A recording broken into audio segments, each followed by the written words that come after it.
I do think like having ADHD, anxiety, and Tourette's, they all just lump into one. Like my sensory diet and all of that stuff, it's all related. It's all just like, yeah.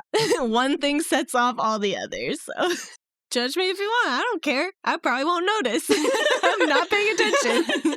They said that we'd grow out of it.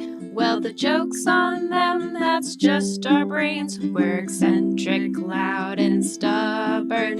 And most of our clothing is covered in stains. It's not a deficit of attention. There's just too much to think about. So if executive dysfunction becomes a little too much, if you forgot why you came in this room, or you're hypersensitive to touch, then put on your seamless socks and come join our little flock.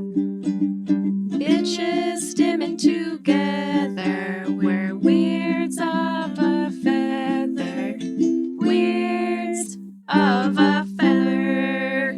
Ah! Caw-caw! Hello. Hello! Welcome to Weirds of a Feather, an ADHD-Adjacent podcast. I'm your host, Kristen. I'm your host, Grace. And today we have a special episode because we have a guest. Hey. Welcome to the WOF. Welcome to the Pod Loft. For those of you who aren't currently with us and are listening, our guest, her name is Elena, and she's our childhood friend and continues to be our friend. She's our adult friend as well. Yeah, Elena, say hi. Hi, everybody. I'm so happy to be here. Yeah, welcome. Psyched to have you. I'm pumped. Really jazzed about it, but not too jazzy. Too jazz? No. How much jazz is too much jazz? Like a moderate amount of jazz. All right. Sorry, Elena, I'm not too jazzy. Yeah, how's our jazz level? You want more or less? It's perfect. Yeah. Just the way it is. I love the jazz. All right. Okay. Yeah. We're off to a good start. Yeah. The jazz level is good. Yeah. So we have our second guest of the pod in studio with us today. Finally. I'm your second guest? Yeah. Oh my God. We've had some logistical issues with getting her here, but we finally managed. Who would have thought coordinating ADHDers with ADHDers would be a difficult task? I didn't have that on my bingo cards. Yeah, sorry for the chaos, Elena, but I'm sure you understand. I am here for it. No, it was perfect. It worked out for my ADHD brain too, because I was stressed about being on the podcast for like 2 weeks. So there you go. This is a stress-free zone. You don't have to be stressed to be on the show. I feel good about it now. Good. Feel comfortable? Yeah. Happy with our walk, our prep. Cookies, gum chewing. Yep. Yeah. Yeah. We did all the things. Yep. All the things. We didn't crawl today, but And we didn't stretch. we did a walk. We did do a walk. Yeah. That's good enough. So one of the many reasons why we wanted to have Elena on the pod with us is she is one of the rare few girls who was actually diagnosed with ADHD as a child. It's very difficult to get that diagnosis as a girl for a lot of reasons that we've kind of mentioned before. So to find someone who actually was diagnosed as a girl with ADHD is kind of an interesting thing to talk about. It's a treat. A real treat for all of us. I'm so special, you guys. You are special. So I guess, Elena, do you want to tell us a little bit about you and then go into your background? Like, what's your deal? What are you all about? Who are you? Okay, I want to start out by saying the reason why I got picked up as a kid with ADHD Ooh, yes. is because my mom has ADHD, but she was not detected for a very long time, like till she was an adult. So I she think was diagnosed as an adult, and then they decided to like look at you as well. I think she saw the traits in me and was like, "Oh yeah, this girl, she's like, headed this for a girl's a lifetime monster." Yeah. So how old were you when you were diagnosed? I think I was in 4th or 5th grade. But I honestly don't really remember. But I feel like my diagnosis is kind of interesting. I went into, I don't know, maybe I want to know how it is nowadays because this was a long time ago. I went to some little like office, a little clinic place, and went into a room. I think there's probably a level of like who diagnoses ADHD?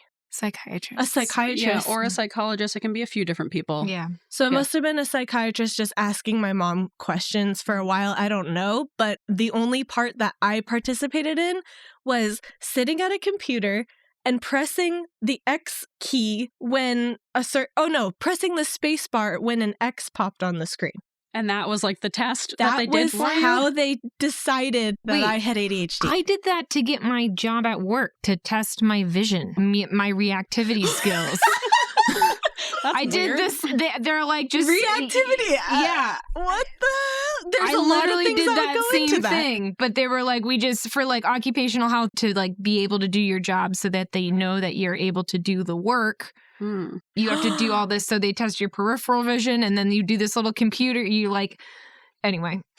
Wait, so. Wow, that's fascinating, because I was, even as a kid, I was like, there's more than just attention going into this. Like, yeah, that kind of shows a lack of understanding, I feel like, of what ADHD is. That's why I'm like, I hope that they asked my mom questions and there was like some meeting beforehand, because literally it was just spacebar when I saw an X. It was like a black screen. In the middle of the screen, one letter would pop up at a time. And you'd press the spacebar if it was an X. That was it. So are they looking to see... Oh, wait, no. Okay, I did a completely different test. Okay. I take that back. I still think it's weird. Are they looking to see like a delayed reaction from you or a faster reaction? Like, what are they... She's like 12. She doesn't know. Well, like, what indicates ADHD in that test? At the time, I was like, I think they're trying to see if I am missing some or delayed, like the time. But I don't know. They were like, we got to do something to keep her busy while we question her mom. So when you got here's a game. diagnosed, that was not I didn't do that test. There are a few different ways that you can get diagnosed. There's like a super long form way to get diagnosed as an adult. It's like this whole big thing. It's like an hours long appointment. And they also have other people that know you, I guess, fill out this information, probably similar to what your mom did. But then you also, I don't know, it's just like this really, really long form way of diagnosing. The way I got diagnosed was just like, I was like 24. I didn't really know the process, but I was just like, went in and talked with her for a bit, and then she was like, you have ADHD. I don't really remember getting anyone's outside input. So I think there's just a few different ways to do it. But as a child, it makes more sense to get some parent input, but also like they should be speaking to you. You're the one who knows internally what's going on and like what you're struggling with. So that's weird that they didn't like talk to you at all about it. They may have asked a couple like, oh, do you fidget? Or like, I don't know, but I don't remember any of that. I just remember this weird computer test and then getting the results immediately because the computer test analyzed it and came back saying you're like in the 98th percentile of like people with ADHD or something. Like you nailed it. Range. They were like, there is a 50 to 100% chance that you have ADHD. I don't know. It was like so it weird. Came back immediately and it was like I've never heard anything like that. I think questionnaire and interview is probably way more reliable than this test. So yeah, that I'm glad to hear they're not using it anymore. Well, they're not. They might be. I don't know. Not for the one I did, but I know that there are a few different ways that they do it, and I should learn more about that process. But yeah, that just I don't know. That shows that they think, I don't know, your reaction time or I guess attention is like the biggest determinant of having ADHD, when really like that is not necessarily the biggest thing that we struggle with by a long shot. And what if I was like having a great day that day? Or you were like hyper focused. Yeah. You're like, oh, I love computer games where I have to look for an X and then press a button. So like maybe you would do super well if that was like an area of interest. Yes. Yeah. No, I just find that very bizarre. I remember it being bizarre. Even as a kid, when you don't know why you're doing anything, I was like, this is extra. Like, why the fuck am I doing this? So you like bombed the test, which meant you did really well on your ADHD assessment, right? You scored really high because you did really poorly. Pretty damn sure you have this. Yeah. But we were not seeking medication for me at that time. It wasn't until, okay, I'm going to say it. I was like, I don't know if I'm going to say this or not. But when I started studying for the SATs, my mom wanted me to have some stimulants to like help me get a better score.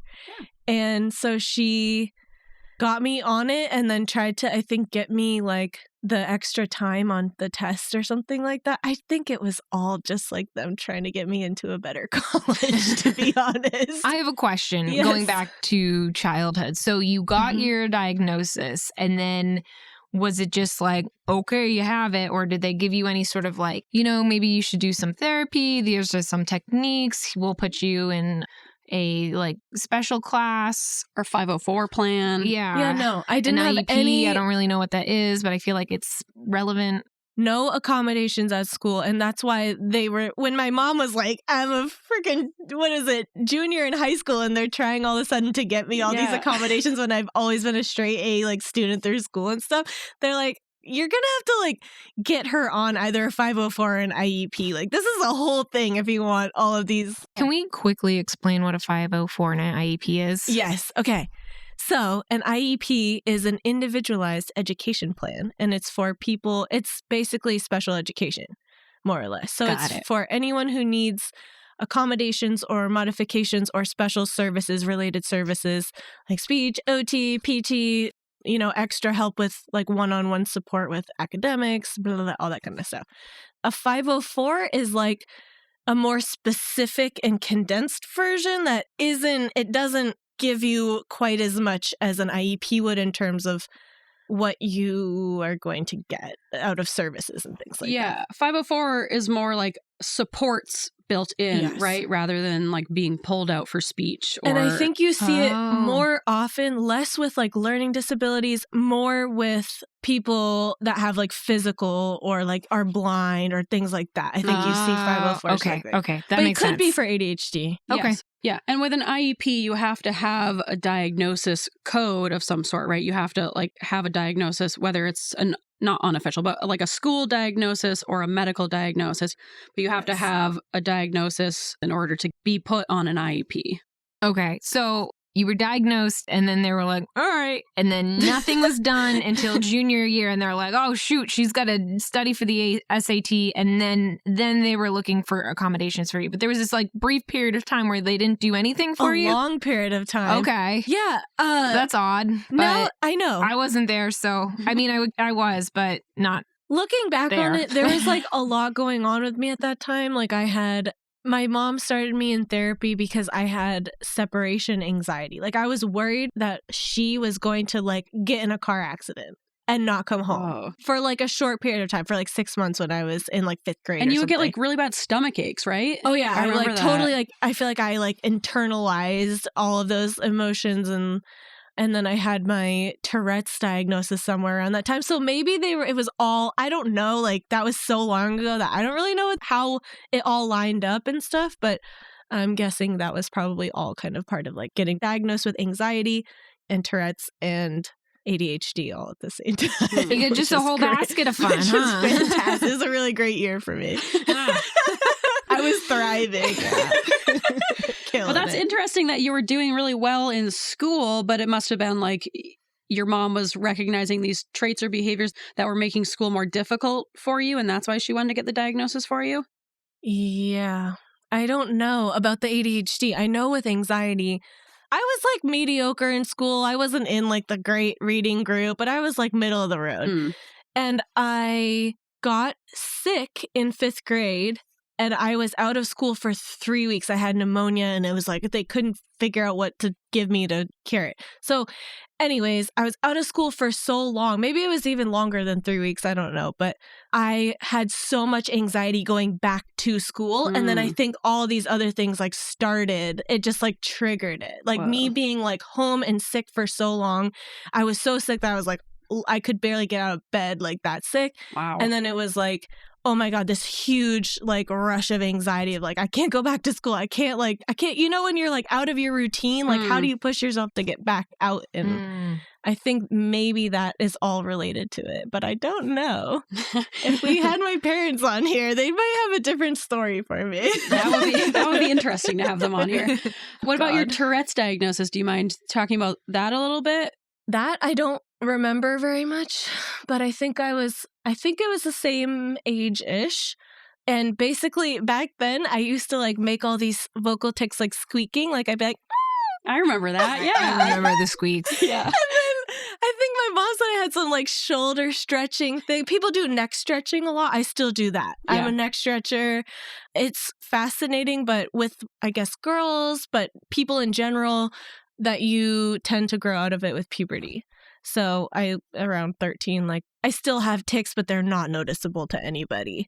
But I do think like having ADHD, anxiety, and Tourette's, they all just lump into one. Like my sensory diet and all of that stuff, it's all related. It's all just like, yeah, one thing sets off all the others. So yeah, that totally makes sense too. So yeah, I started medication to get ready for the SATs, and they were trying to find one that wasn't going to exacerbate my tics because they were really worried that I was going to take a stimulant and have like this huge rush of like Tourette's come back and be like really just weird because I'm older now and I'm in high school and oh my God, I was medium worried about it, but it really didn't. It brought back some tics like more often, but it didn't go back to being like as noticeable. It was just like I was like doing more of my little like hand tics or stretching my neck and things like that. And that was Focalin that I tried first. Yeah. So do you want to take us through a few of the different meds you've tried? Yes, yeah. I've tried them all. I started on Focalin. It did exacerbate my tics, but it was fine. Stayed on that for a while. You gotta look up these generic names. Sorry. Yeah. And then at some point, I switched to Vyvanse because I think just trying a different one. I don't know why I tried so many different ones. When I was in college for a while, I had Concerta, I had Adderall. Adderall for me, I just remember it being a huge come down, like just feeling really depressed at night. Did you feel like really wound up when you were on it and then just total come down? Yeah. So all of the meds for me, I guess they had like nuanced differences. Oh yeah. And then I also did the one called amphetamine salt, which was just wild. Right. That one was just purely felt like caffeine to me. But I felt really agitated, just on edge all the time from taking these meds. So it was like, did it help with my test taking and in school and stuff like that? Maybe in some ways, but I was just so agitated that I feel like it took away from my focus, my ability to actually function. So, yeah. And a little earlier, before we were recording, we were talking about how some ADHDers have a really fast metabolic rate. And so if you're taking ADHD meds, it's really difficult to get the level of medication high enough where you're getting benefits without also having the negative side effects. And if you're a fast metabolizer, it's really difficult to find that correct ratio just because it's going through your body so quickly. And I was on the long release, which I'm like, I don't really know if you can, I don't know, you can't really control like how that's being released. Yeah, well, there's a couple different drugs and it's not just for ADHD medicines, but also like blood pressure pills can also do this where they, what do you always say? They burn bright, but they burn fast. Yep. So basically they work. And so I think what a lot of people with different medications is trying to find that nice line of, you know, some people take it takes hours to take effect, but then it works and it works all day. Or you have people with medications who it works, it starts, they take it, they feel the effect, but then it burns off. And then by like noontime, you're like, okay, well, I guess I just won't get any work done in the afternoon because I have no drive to focus or anything. And you have such a crash too, right. Sometimes. Yeah, you have that crash. So it's I think a lot with, not experimenting, that's a bad word, trying to like tinker your medications to find, and I think that's why they made Vyvanse, because the way that it works is that it starts early, but then has it gets to that like plateau, that like peak, that like nice, plateau of working effect, and it stays there for a while throughout the day, and then it comes down. Is Vyvanse the one? Isn't there one that's like goes through a different organ in your body or something? Is that? I don't know. I'm just speaking out of turn now. Yeah, I do know that Vyvanse works a little differently because actually this is a very important thing that I did not know. And so anyone listening, this is so important. On a lot of stimulant medications, citric acid can break down your medication really quickly. Grapefruit. Yes. So with Adderall, with I think it's Ritalin, there are a few others, you should stay away from grapefruit. Yeah, you shouldn't be drinking any like citrusy juices within, I think, an hour of taking your medication, either before or after, because it breaks it down so much more quickly. But with Vyvanse, it's not affected by that citric acid because I had learned that and I was like, oh shit, I've been taking Vyvanse for years. Like, should I not be drinking lemon in my tea in the mornings? But no, so I think you're right. I don't know exactly what it is. We'll have to do some research. But yeah, something about the way it's broken down is different than how Adderall and Ritalin and those others are all broken down. We'll eventually like go through all the medications and the pharmacology behind it. There's a lot of TikToks about that. I will find her and link her in the show notes. But there's a lot of TikToks out there that kind of explain how different medications work in a better way. I didn't do well in pharmacology. But also, if you are going to learn from TikToks, make sure that it's someone who's qualified and not just like speaking on their meds. This lady's like a legitimate pharmacist. Anyway, different meds work differently, so you got to find the right one that works for you. I also wish someone talked to me about coffee and medication, these meds, because I heard that I had one friend in college that also ADHD, and she was like, it supposedly has like this multiplicative effect of like, it's not just like coffee plus your drugs. It's like they're like interacting in this like way that's kind of could be like really amplifying everything to a crazy degree. Do you find that coffee makes, I guess, your medication work better? Oh, you're not on a medication, right? When I was taking it, I probably was on too low of a dose because I would like take coffee, like drink coffee to like make it feel more legit. Okay. Grace, do you find that caffeine, I know you don't drink coffee, but you drink caffeine. Do you feel that it has a multiplicative effect? Yes, I don't ever go without caffeine, so I don't really know what it feels like to caffeine. Yeah. So I don't really know, I guess, what it feels like to just be on my Vyvanse without also having caffeine, which I probably should have just had Vyvanse and not had the caffeine on top of it. But yeah, I do notice a difference. And caffeine can make me like pretty jittery sometimes when I'm already on my meds. But I don't know, it doesn't have a huge effect on me, I think, because the meds have a bigger effect on me. So, all right, so you tried all these meds and none of them worked for you? Like you didn't end up liking really any of them? Or the benefits didn't outweigh the cons? Yes. I felt like, especially in college, I remember I'd take them and I'd be agitated and da-da-da. And then, I was not consistent. Like on weekends, I didn't take them. So I was not like taking them daily. Maybe there's something to like getting that in your system. But my psychiatrist didn't recommend, like they said it was fine to go off for the weekend. Well, they used to say that, and they actually used to really encourage taking breaks from your meds. But now they're saying that actually, no, that's bad for you because like you're saying, you're not able to get that consistent level. And so I notice if I go a day without taking my meds, I'm so emotional. I'm just like having these huge mood swings. I feel exhausted, so dysregulated. And yeah, I can totally see how not taking it on weekends like consistently would just make you so up and down, even when you get back on them on Monday or whatever. Right. And it totally makes sense because we never say that with any other medications. Yes. Like go off your blood pressure medications for a couple of days so you don't develop a tolerance. Like that doesn't make sense. Same with like SSRIs, like go off your SSRIs for a little bit. It's all neurotransmitters. So it totally makes sense why that wouldn't work. That would be terrible. Going off and on your SSRI would be brutal. That's selective serotonin reuptake inhibitor. Another reason why they would tell people not to take meds on weekends is really just dismissive of the work that you have to do on the weekends. It's very like capitalistic based where the only valuable work that you need this Adderall or whatever for is when you're at work. And then on the weekends, even though I still have just as much trouble getting my executive functioning together to clean the house or do whatever bullshit work I have to do at home on the weekends or even socializing,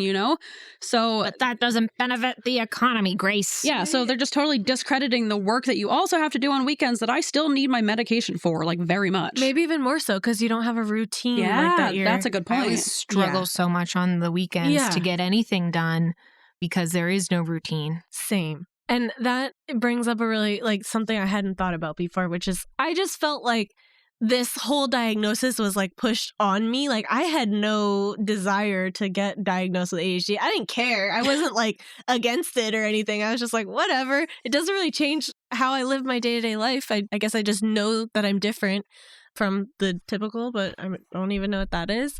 And I think the fact that they were like, yeah, you don't have to take these meds on the weekend. It was like, okay, so this is really just feels like my parents and my teachers and people like wanting me to just like get it together for school, but not caring about me as a whole person sort of thing. Yeah. I think there's, I might be wrong, but this is just an opinion. There's a whole influx of people who feel very similar to you, because I know when Ritalin and Adderall were first developed and we had this big influx of ADHD diagnoses, it was very, at least from what I saw, it was like very like medication heavy, like take these meds, you're going to be fine. But then there was no, there's no therapy part to it. And do you feel like, because you kind of went to counseling and stuff, did they focus more on the Tourette's and the anxiety and not so much the ADHD?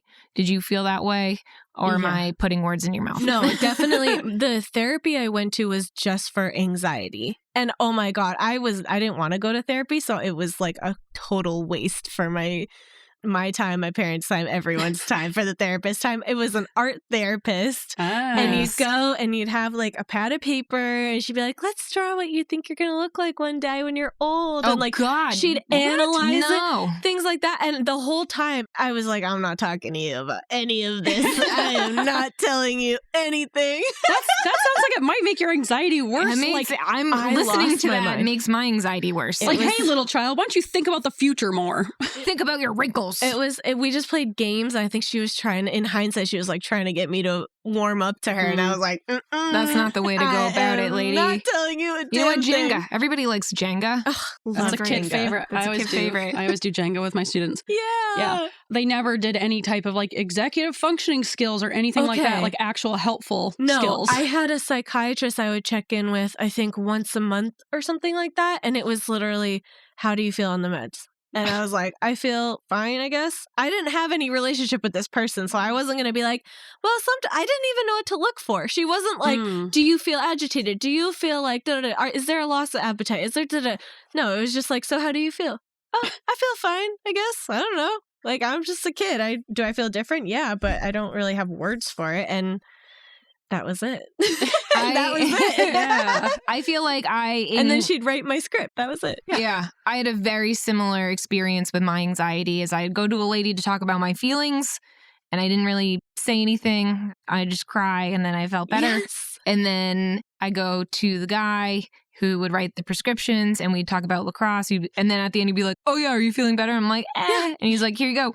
And then, yeah. Are these psychiatrists? Because I know a lot of psychiatrists like basically want nothing to do with any type of talk therapy. Yeah. So there was one who was the counselor therapist, and then there was the psychiatrist who was the person who can legally write a prescription. And so, I don't know. It was a very similar experience. I didn't feel like opening up. I just felt like crying, and it worked. Yeah. And when I had to like talk about, do you think the meds are working? Do you think the meds are not working?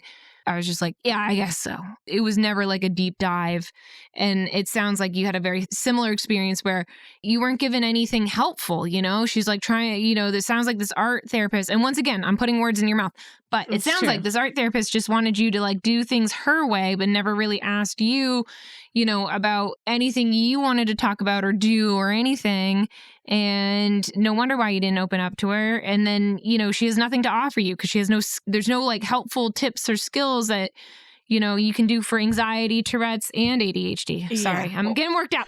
Or even any structure of how to think about your own behaviors. Like you, as a child, you don't know how to analyze. Like, oh yeah, my executive functioning feels pretty poor today. It's like you don't really have any context for how to even describe what you're struggling with. So for her to not give you any like leading questions like that is like just an open-ended question for a child. I don't know. I was so out of touch with my moods back then too. Like I didn't know when I was like in a shitty mood and just woke up on the wrong side of the bed that day. So I didn't really even in high school, like that's when I was seeing the psychiatrist to check on my meds and stuff. And I didn't have any like awareness. I was like, yeah, I do feel different, but I don't really pay attention that closely. I was 16 years old or something. And you had ADHD. Yeah, exactly. Not really in tune with all of that. So do you feel like you didn't ever really learn about what ADHD actually was until like recently or as an adult, of the more like, the mood aspect, the executive functioning aspect, like things beyond, can you pay attention to the screen and press a X and can you focus in class? I knew that timed tests were very stressful, and that was maybe what kicked off my parents wanting the diagnosis. Was we had these time tests, math tests, or spelling or whatever it was. And I would just be flipping out about the clock ticking and I could not focus. Yep. But that could also be anxiety. There's like a little bit of both things in there. Well, it's kind of, chicken and the egg, because a lot of ADHDers develop anxiety, not that it can't also exist on its own, but I think our traits kind of compound to add more and more anxiety because we're missing something or messing up or we're forgetting something or we're taking too long. And so I'm sure that all kind of just snowballed into this like super stress about test taking. Yes. So I knew that I was whooped up about time tests. I knew that I had really I'm all whooped up. I knew that I had really bad penmanship and almost got held back because my penmanship, my spacing and all that. That's ridiculous. And my words so trailed down, I couldn't unless I had lined paper, which who writes things without lines? You just use lines. That's it. It's it. That's a quick fix. And then I knew I was impulsive. Those are the word. That was a word that my mom gave me. We all knew you were impulsive. I was going to say. And I knew that I was inattentive type, not hyperactive type, although there was maybe a little bit of mixed in there growing up. Yeah. I don't want to make any judgment, but you do read as combined type to me. I was shaking my leg all the time. Oh, I remember at one of these appointments, I don't remember which one, if it was psychiatrist or therapist, or maybe when I got diagnosed, but everyone was giving me stress balls. And they were like, this is what you need. Put this in your desk and you're going to squeeze it and it's going to make you feel great. And they cured you, right? Yeah. They cured your ADHD and you were just totally fine. Those stress balls were horrible. I remember my hands are small and trying to squeeze them. And I was like, this is painful.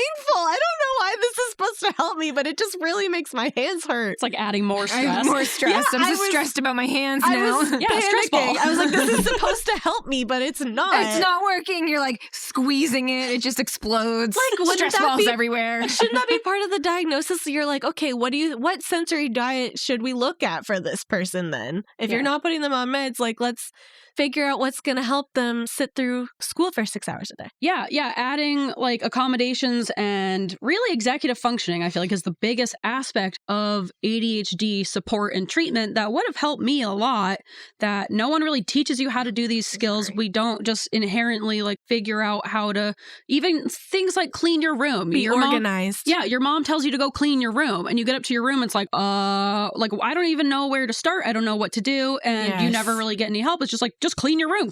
Yes. And then someone's mad at you and it's I don't know, I guess I'll just throw a bunch of shit in the closet and boom, I'm done.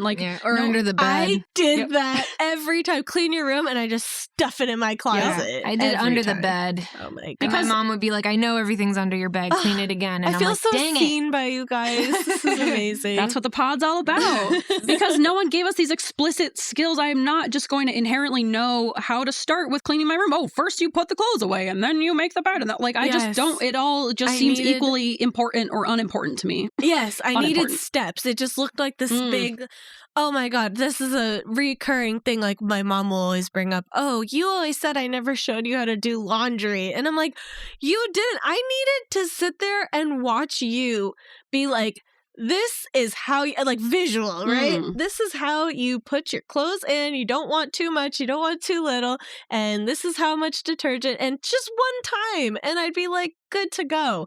But not just be do your laundry. Yeah. And, this is the washer and this is the dryer. I need a little bit. There's lots of buttons here. That's pretty overwhelming. I don't know. I really could have used more breakdown explanations of things growing up. I always have to see things a couple times. In surgery, they do, I don't really think they practice this anymore, but it's see one, do one, teach one.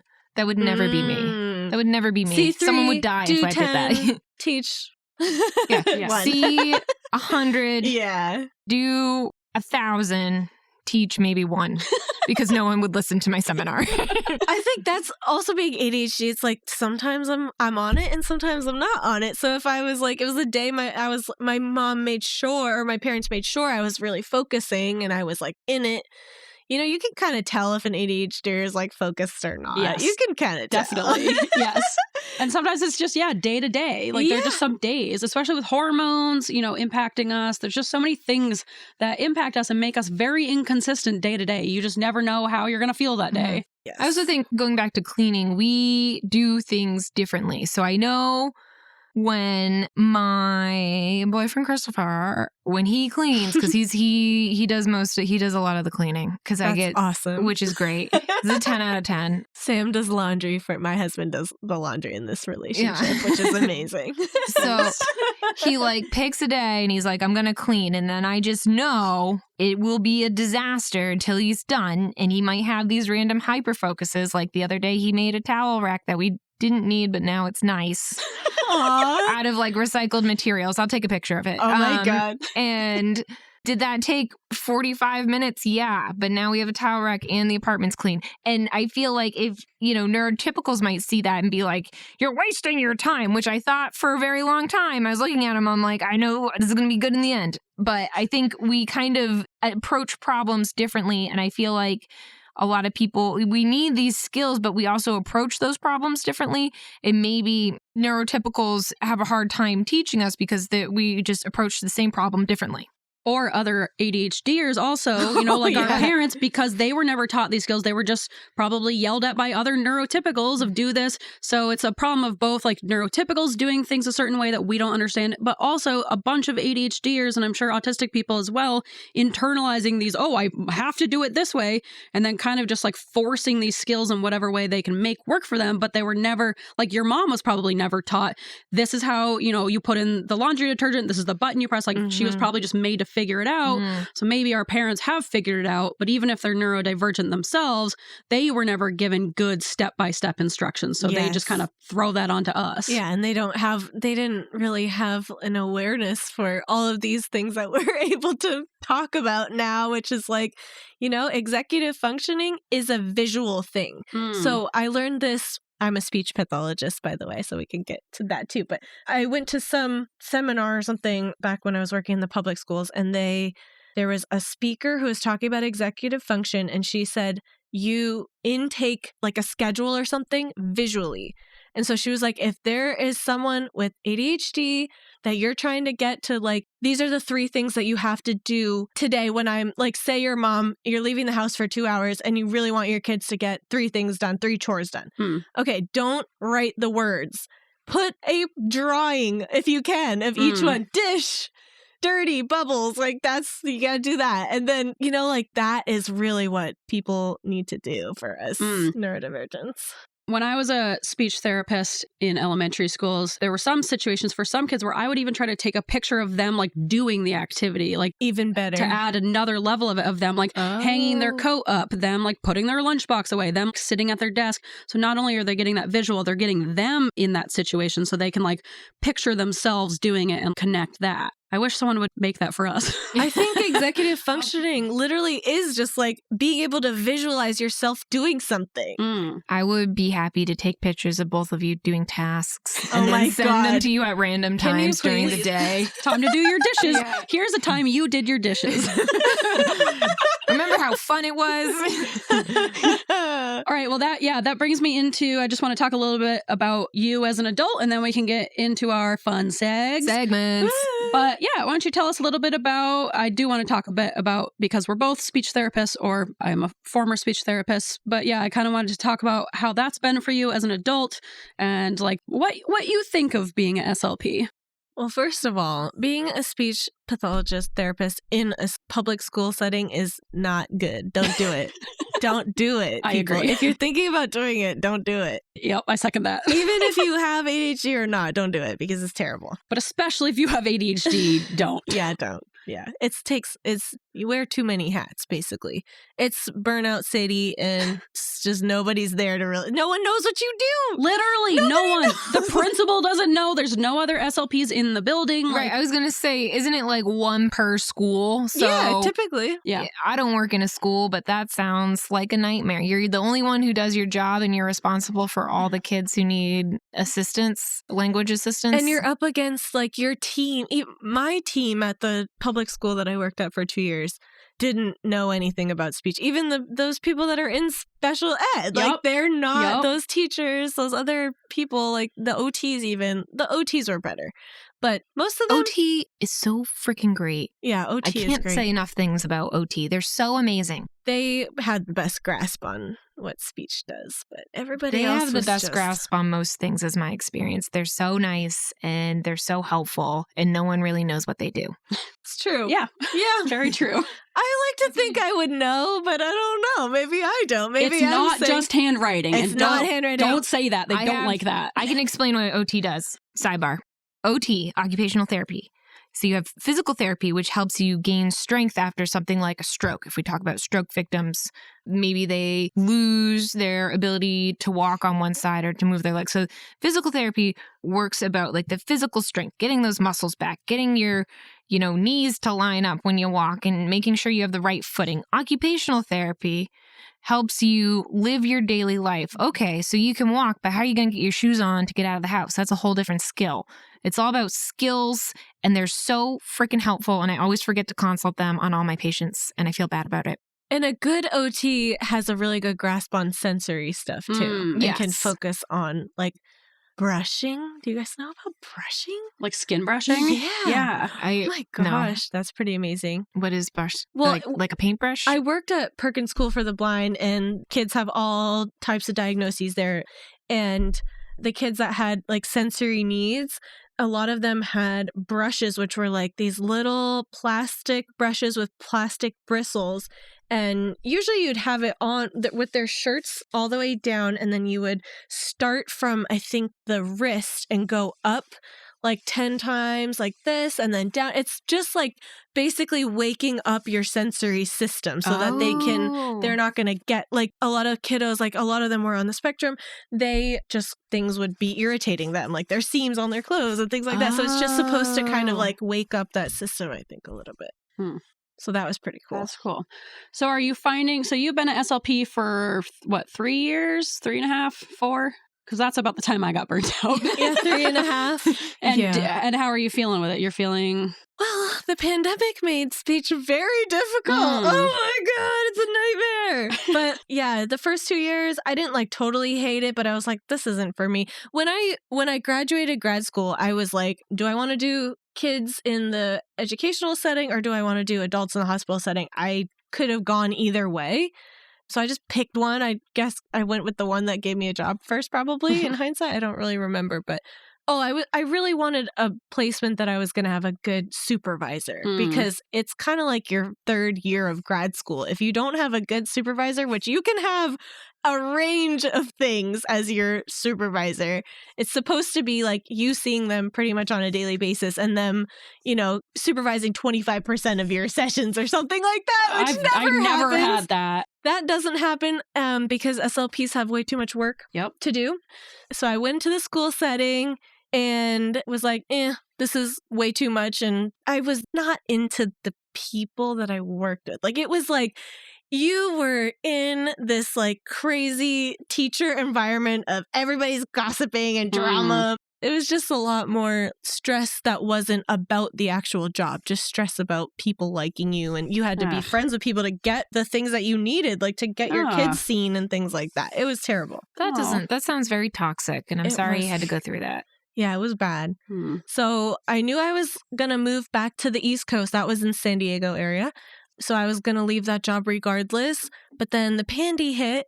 And I decided to do teletherapy because I was like, this will be the most consistent job throughout whatever happens with the pandemic. Smart. Are you on the metaverse yet? What is the metaverse? I don't know. I was hoping you could tell me. I am. In that case, yes. In that case, I am. Do you like teletherapy? Because I always find that I just hate having, I don't like having sessions of any type, like a schedule where it's like, in 5 minutes, you're going to have this session. So I would just be so anxious. And if a kid, I'd just be like praying a kid wouldn't show up. Yes. Every time I'm like, don't show up, don't show up, don't show up. No, the schedule can be really overwhelming. Yeah. Like just being like, oh my gosh, at this time I have to be there like at the right time because I'm late for everything. Yep. I'm always 2 minutes late to my sessions, I feel like. Oh, yeah. All right. I just want to have you tell us some of your positive ADHD traits because we need to always remember to add the positives because ADHD is a different way of going through the world. We do have a lot of strengths. Sorry. You're really going nuts on that. I just really like this fidget toy, even though it's not a fidget toy. It's a fun bracelet, but it's become my new thing. Play with your fun bracelet, Kylie. But we do have a lot of strengths that lead us to be really, creative, amazing people. So why don't you lay a few of your ADHD strengths on us, and then we'll get into segments. I think my strengths are like those days that you wake up in the morning and you're just like, yes, I have tons of energy. I am just ready for whatever, and I'm focused. Like, I really do enjoy my hyper-focused moments. Oh, I love it. Yeah, it's like the best feeling ever. So I would say those 1/2 things. And you know what? I fucking like interrupting, okay? Yes. I think it's a more loving communication style. Yes. It's less about the content and sharing information and more about making each other feel good, Yeah. It's about you're getting that togetherness. feedback. You're like, people are excited and they're joining in, and you're all kind of just like, yeah, like talking really excitedly. And it builds the mood up, and you're just like, everyone's just like, yeah, talking so fast, and it's a rush of dopamine. It's amazing. I feel like that's more like overlapping speech, and I see interrupting as you're in a task and someone like butts in and like, excuse me, let me talk about this one thing, when you're like completely. But maybe that's just my opinion. No, that's a good point. I do think there is a difference between interrupting and overlapping speech, and I think we often get labeled as interrupters when it's like, no, if you guys, I want you to join in. I'm not trying to be like, let me talk. I have the most important thing to say. I'm just like, I have this thing to add. Let me shout in, and then you shout in, and then we're all just kind of joining in, as opposed to like we're all shouting, as opposed to like interrupting with like, just coming in saying, I have the most important thing to say. Let me talk over everyone. Yeah, I think interrupting. I talk about interrupting when I work with kiddos on the spectrum, and it's because they will come in with like something that's kind of like not on the topic at all. And it's like, okay, but we got it. But when you're overlapping speech, it's like, I'm commenting on what you're saying, and I'm actually saying it in a way that you might be hearing it and still talking at the same time. Yep. And you can just keep building off of it. Yeah. So that is a good distinction. That's a good point, actually. It probably helps us with that like constant need for input, that we're both, it's like multitasking where you're hearing someone else speaking as you're speaking. Yes. And you hear it, right? Like, yeah, I feel like I I process it. Yeah. I hadn't really thought about that before.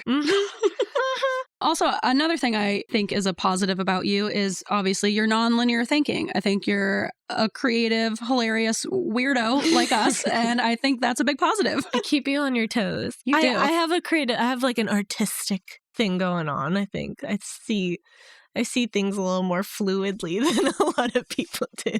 That's a great way of putting it. Time included, which is why I'm late to everything. Yep.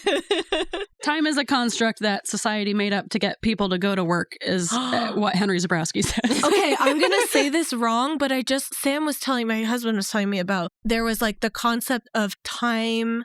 Oh shit, I already forgot it. Time as money versus time as something else. Before, oh God, I'm going to totally mess it up. Before railroads or something, there was like 2 different ways people conceptualized time. Like before, work was like this structured, like you have to be here at a certain time. And then after, maybe it's Industrial Revolution. You know what? No, I totally get it, because I was thinking about this the other day, because someone had to have made the first clock and said this is now noon, and all clocks are based off that. And I know there's like the international clock that we all all of our computers are based on and everything. But someone back before there were computers had to have made the first clock that all other time systems are based off of. And someone made it up. And every town had its own time.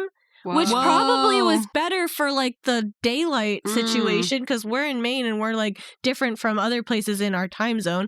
But until railroads were a thing, that's when they had to get everyone on the same page with what time it was. So it would be like 5:15 in New York, and it would be like 5:27 in Maine or something like that. Whoa. Yeah, I guess I hadn't really thought about that. But yeah, no one's traveling from one like time zone to the next. So why would it really matter if they perfectly lined up or not? And it's not like you're sending an email or everyone has a digital like meeting at 9 a.m. So very interesting. People just worked in their homes for a long time.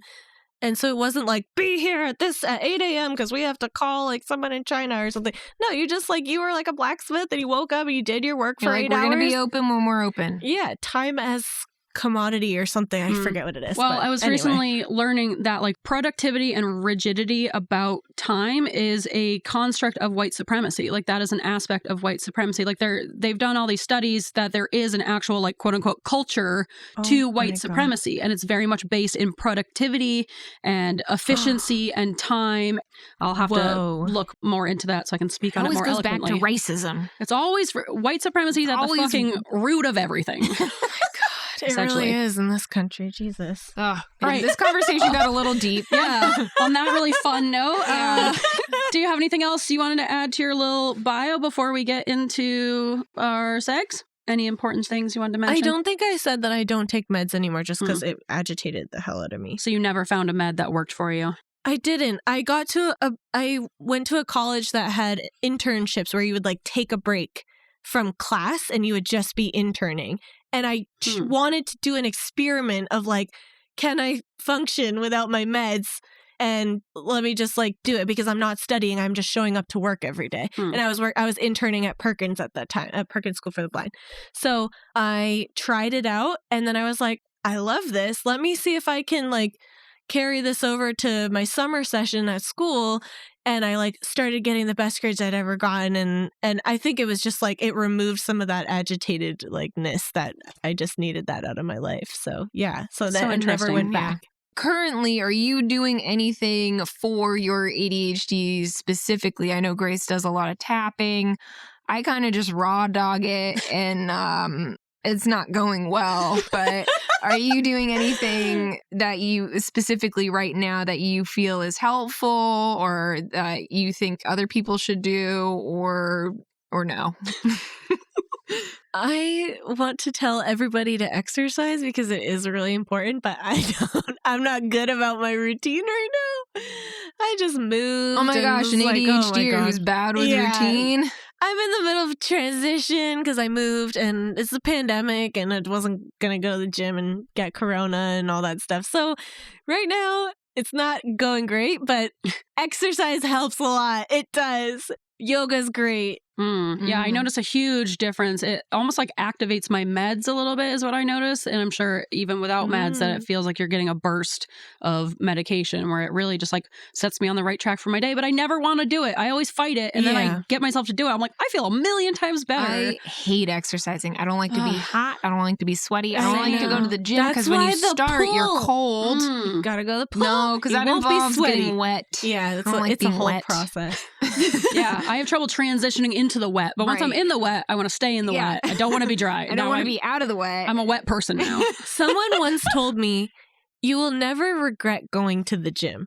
I have regretted going to the gym. I think that saying is bullshit because total bullshit. I've literally driven to the gym, gotten there, and turned around and gone. Like, I've done that so many times. Not you're just in the parking lot. You're like, no. Yeah, I've done that too. Yeah. But I think if you really do like even if it's like a 20-minute workout or something, you'll be like, that's like you'll be glad you did it. Yes. Yeah. Yeah. I'm always like happy I get going, but getting yourself to do it is a whole nother thing. One time I even like got on the bike and I went for 10 minutes and I was like, I've done that. Yeah, the bike can really suck sometimes. Yeah. Like, I don't know. Sometimes it's not a good, maybe it's a similar thing with hyperfocus, but like either I'm like really in it and the time's passing quickly or I'm literally staring at this like red blinking clock in my face. And it's like dragging. Yeah. And I'm the same way. Listen to a podcast. Even then. I was going to say the other thing for my ADHD management, I do meditate. I think that's super important for people with anxiety and with ADHD because it's very easy to just like get caught up. And if you don't realize that you're like caught up, then you're just going to keep going on your day like that. And do you find you're able to meditate? Did it take you a while to learn to meditate? Do you have racing thoughts? I don't think I actually like meditate in the sense that I can get to a place where I'm not thinking. My husband will meditate for like 10 or 15 minutes every single morning. Wow. And I'm more like, I give myself grace. I'm like, I'm not going to meditate today because I'm just not feeling it or whatever. So I'm not quite as rigid about it as he is. And I also need to only do 1 to 7 minutes or something. Every once in a while, I'm like, I can do a longer one today. But it's more just me like focus on my breath a couple breaths and then just realize like what all those thoughts are. Like, I think I wake up from dreams and I'm like following this weird pathway of like weird thoughts that are just like overshadowing my mood that morning. And so just that's really what I'm focused on, is just like, okay, what is going on up there, and figuring out what that is and then trying to like clear it a little bit. So I don't think I meditate as good as people that aren't ADHDers. I think ADHD does impact your ability to do it. Well, I think the whole like clearing your mind is a misconception about meditation that I thought for a long time. I'm like, I could never get a clear mind. What is that even possible? What does that even mean? Yeah, but it's like you said, it's more about focusing on your thought, thinking consciously, right? Like meta, thinking about your thoughts, and like the more aware you are of them, the more you can like slow them down and organize them. Go to the metaverse in your brain. Yeah, that's right. The metaverse. Totally. Yeah. So I think that, and one other thing is I love, there's these YouTube like 10-hour songs, you know, that are like meditative. They're for different chakras.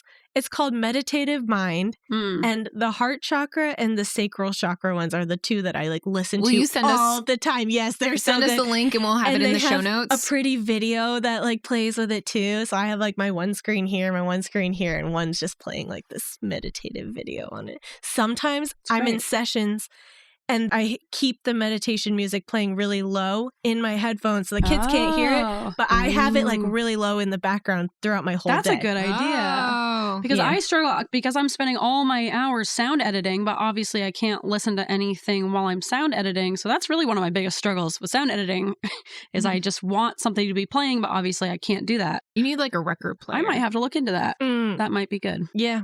I'll send you guys them songs. They're great. Yes, please. Put them in the resources.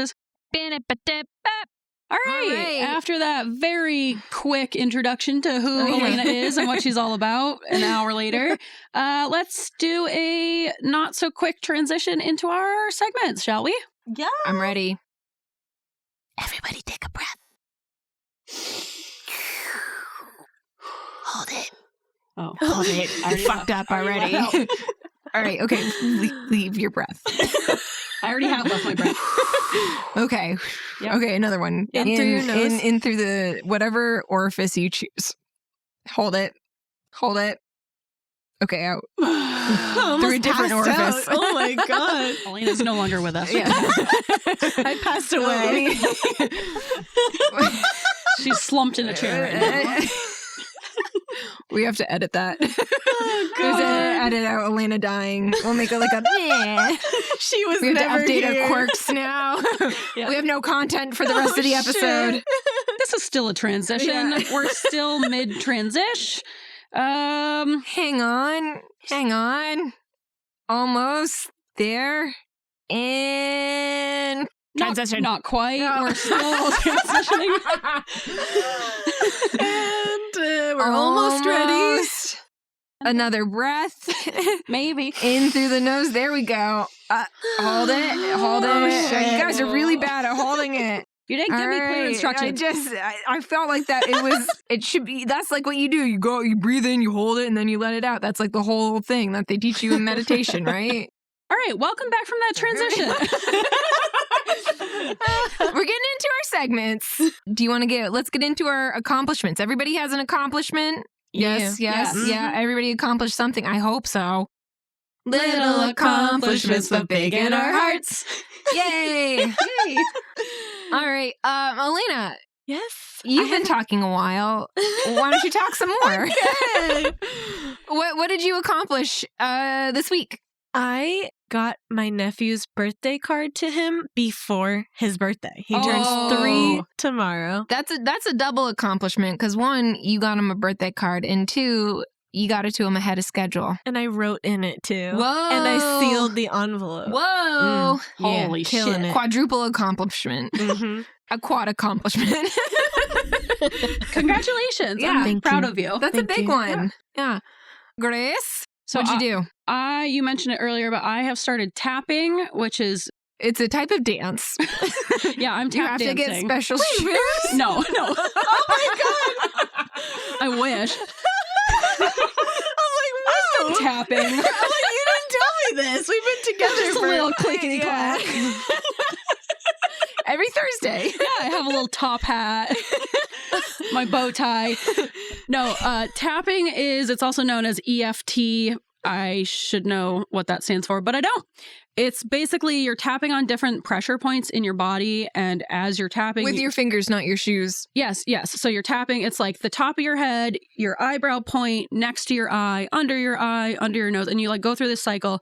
And I have an app for it, but it's basically like kind of like a guided meditation / positive affirmations almost, where you're tapping into those pressure points as you're like repeating these affirmations. They usually last about like 5 to 10 minutes. And the first part of it is you're tapping and you're like bringing up those emotions. Let's say it's like stress about money. You're like tapping on these points and it has you say like, I feel so stressed about money. I'm blah, blah, blah. And you just like go through all these things. And then it takes you through like releasing that from your body. So it's kind of like bringing it up so then you can release it from your body. So I've wanted to try it for a long time. There's a lot of evidence that it has like these really big benefits for the human body and the brain. I've wanted to try it forever, put it off.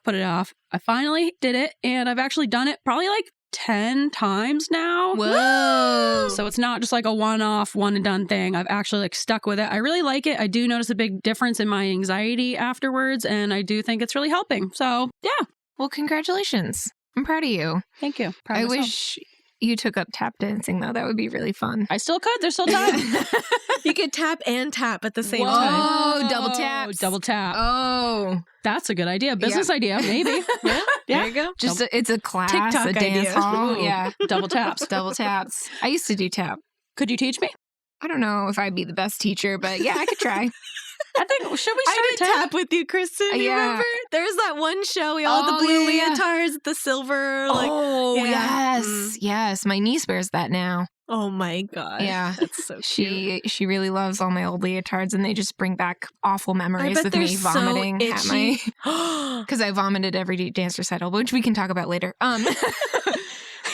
Yep. All right, Kristen, what have you accomplished this week? Other than vomiting. Yeah. You know? I haven't vomited today. No. Congratulations. No, I did a big thing. Last night, Christopher and I cleaned the fan blades on our ceiling fans. And Elena, Wow. I know you haven't seen our apartment, but Grace, you have. We have 14-foot ceilings, so it's quite complicated. Had my dad, Marty, bring over a ladder. And then apparently Christopher has informed me that going up on a ladder is a 2-person job because you have to have one person holding the ladder. I was just going to go up there and just kind of just Swiffer it, but... Okay, OSHA, calm down. Yeah, Christopher. that's what I said. I mean, it's like, it's serious. And so we haven't done the bedroom yet, but we've done the living room. And it was like all covered in my cat Boo, the other cat, not the one with the IBS, all with his hair. Because I was like, why is the ceiling fan black? It's supposed to be white. It's just Boo hair. I don't know how it got up there. Oh, Boo hair. Boo hair.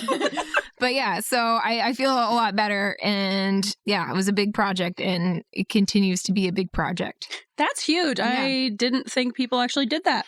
You should, because your ceiling fan blades are disgusting. I know Yeah, you they get should. I just didn't nasty. know people actually did it. Yeah, you should. You should do it every once in a while. All right. Well, congratulations. Yay. Thank you. Yeah. All right. Let's move into our quirks. Shall we move into our quirks? I'm almost ready. All right, Elena, are you going to kazoo or are you going to sing? This is a big Kazoo. moment. Oh, yeah. You're going to zoo? I'm excited about the kazoo. All right. All right. What color have you chosen for your kazoo? Green.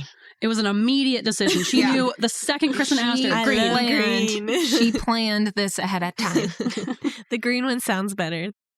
Some people call me spacey, some people call me fun, but I'm just quirky. Nice. Beautiful. That was awesome. Very nice kazooing, Elena. Thank you. She's a natural. Practice. A born talent. All right, so for our guest seg, we're just going to have Elena go through our quirks because you know how Kristen and I get. This will become a 4-hour episode very quickly, so we're going to have Elena just go through her quirks. Mm-hmm. You've heard Okay. enough of our quirks. Yeah. More than enough. Number 1, I use the F word a lot. Fuck yeah. Fuck is the word I'm talking about. And I think it's something that I use as like a filler pause when I'm gathering my thoughts. And it's just like add a little word in there, give you an extra little half second to come up with what the fucking next thing you're going to say was. And I think people just think that I'm like a crass person, but I'm not. I mean, I am. You are, I'm not. Whatever. Stop judging me, people. I heard people who swear more are more trustworthy and truthful. That They're makes more sense. in touch with their emotions. It's nice to like get that. This is very unofficial, Yeah. but I wonder if ADHDers swear more than neurotypicals. Oh, we should do a poll. Yeah. Do we'll you do a poll. swear? All right. Second one? Okay. Yep. Next Number one. 2. I did not wear socks willingly until like Willingly. maybe, yeah, like, you know. They forced her on. I'm sure my parents You're gonna forced wear them these on. socks and you're gonna like it. I would wear socks like when I went skiing and like times I had to. But otherwise you didn't want to wear them? Necessity. Yeah, no. Until maybe like 4 years ago. Are you Now- wearing socks now? Now I wear socks all the time. I changed my mind about it because somebody told me that you get sick more when you don't wear socks when your feet are cold. And I don't know, but it seems to be working. So Are I you stuck sick with now? it. No. Well, then that's a science fact. It's perfect. It's a perfect science. There you go. I would say I'm the complete opposite. I always wear socks. I get really panicked when I don't have socks and I'm at someone's house and I have to be in their house in bare feet. So sometimes I like bring an extra pair of socks, my little house socks. I always wear socks as well. Yeah. Even when I'm at home. Welcome to the sock side. Yeah. Yeah. It's nice. My feet are way cleaner now, so. That's a benefit. Yeah. They're like black all the time. Because I wore them barefoot outside. Oh my God. Yeah. And the third one is, this is probably the most detrimental one to my life. Even if I'm like really adamant that I am going to hear what someone's job update is, like I'm at a Christmas party or I'm at a cocktail, whatever, I'm out for drinks, someone's telling me their update about their career. And I don't know why, but I cannot ingest this information. Because it's just boring. It just doesn't. Oh my gosh. I might be like, I'm like excited to hear it even. Like I'm like, keeping up with it, and I'm sitting there and I'm staring at their face, and I'm like, the harder I stare, the more it's gonna like get into my brain, and it just never does. So I just don't know what anyone does for a living ever. Do you know what we do for a living? Well, yes, I do. Yes. You're so quirky. But I didn't have to ask you guys. You know, it just came up naturally. You know what it is? I think everybody you're talking to, they're not jazzy enough. You gotta pump up the jazz, but not too much. Or maybe it's also when someone's like directly speaking to you and your brain is probably like, all right, this is information I have to remember. And that probably adds pressure on it. And then maybe you don't remember it. And eye contact freaks me out. Same. So I'm just like, okay, where do I look? Do I look at this eye or that eye? Or that eye or that eye? I'm staring at Grace right now. Yeah. And I'm like, all right, is that too much? Should I look away? All right, look away now and then look back at them. All right, am I looking at them enough? Like, and then I stare at their mouth because I'm like, I need to hear what they're saying. Yes. But then that's weird that I'm looking at your mouth. And oh my God, those are the thoughts that are going through my head instead of listening to your career update. If one of my like attendings is talking to me and they're trying to give me like explicit instructions, I cannot look at them because I won't retain it. And then I'll have to write it down because I won't retain it anyway. But even worse, if I'm like looking at them, it just like completely leaves my brain. because then all I'm focused on is like looking like I'm paying attention. And then that's all I'm thinking about. I just realized I think I look away from people when I'm like really like trying to explain I do it all the something. time. Yeah, and when everybody's I'm going to have to talking. adjust. Yeah, when I'm talking. Yeah, I don't like making eye contact when I'm talking because I'm like trying to think of what I'm saying and like the eye contact is just too much distraction. Mm-hmm. Speaking of distraction, Trying not to forget mid-sentence what I was saying too.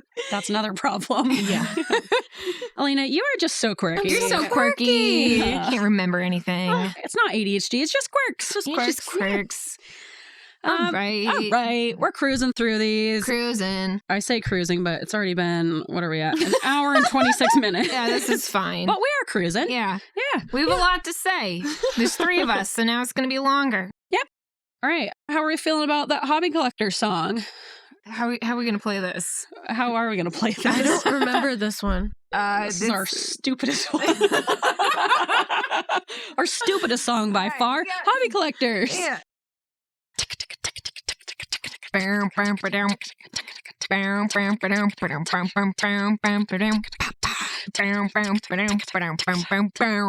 These are the fuck. These are the collectors, and these are their hobbies. Beautiful. Nice. Good job. job. Good job. I didn't you fuck go. that up. No, It's totally fine. We fuck it up every single time, so you fit right in. Yeah. It's What you tricky. don't hear is the multiple takes of me not remembering my line. Or every single time before we record the song, Kristen saying, "Oh wait, how does this go again?" And me going, "All right, it goes down and down, down, down, down, down." I wanted to say these are the hobbies first. It's I a don't hard know. line to say. Kristen did that like the other week. Right. You mixed These them are up. the These are the The hobbies. hobbies, and these are their collectors. Yeah, I never get it right. The collector belongs This to the is- hobby. Yeah. It works either way. This is why we need a songbook. Yes, songbook. It's just going to say down, down to down, down to down to down, down, down, down, Yep. down. These are the hobby collectors. No, that's not the line. Not even right. Damn it. All right. All right. After the beautiful song, our amazing guest, Elena, has a little hobby for us. I almost called it a hob. Elena's got a hob for us. She's got a hob. What's your hob? My hobby is crocheting. Ooh. Yeah. Oh, so should I go like what materials or should I just Well, do whatever? I have a question. Okay. As someone who's never done this before, Mhm. what is the difference between knitting and crocheting? Crocheting uses one needle and it has like a little hook on the top. Okay. And knitting is like two straight needles. Okay. Yeah. And And so, you make different knots? yeah, it comes out looking different. I Okay. would say like really nice hand spun yarn looks better with crochet. Yeah, because there's not a lot of different, you can't like knit and purl and all that stuff. It kind of all looks the same. Mm. But then like, I don't know, solid colors don't look good with crocheting and look way better with knitting. So I tried to learn how to knit. I had like my mom sign me up for a little class. I was like probably 8 years old. Maria and I were doing, shout out Maria. Oh, I forgot She about listens to Maria. the pod. Hey. Oh, does she? Oh, Yeah. nice. Hey, Maria. We were taking do you guys remember the little art shop next to Jet up the road? There's a little studio there for a little while. Anyway, Vaguely. long story short, I took a class and I could not learn how to knit. Everyone else in the class figured it out in a day, and they were like, "We're giving you the crochet needle. Here you go." Oh, You've gone Yeah. to Miss Getchell's class. that is the Miss Getchell's class of knitting. The remedial Crocheting. knitting. Yeah. I had trouble with knitting as well. I just like my brain couldn't figure out what you should be doing. I was so slow with it. The Like two needles is too many. And too like, much to manage. two hands doing stuff is a lot. Just give me one and done. Yeah. Yeah. So why don't you take us through what materials you need and kind of how to get started? So all you need is a needle and a ball of yarn. That's pretty much it. It's very simple. What do you make? You make a So- scarf? I can make hats and scarves. Oh, and can you I make a made some mitten? mittens. Oh. Trying to think what else I've done.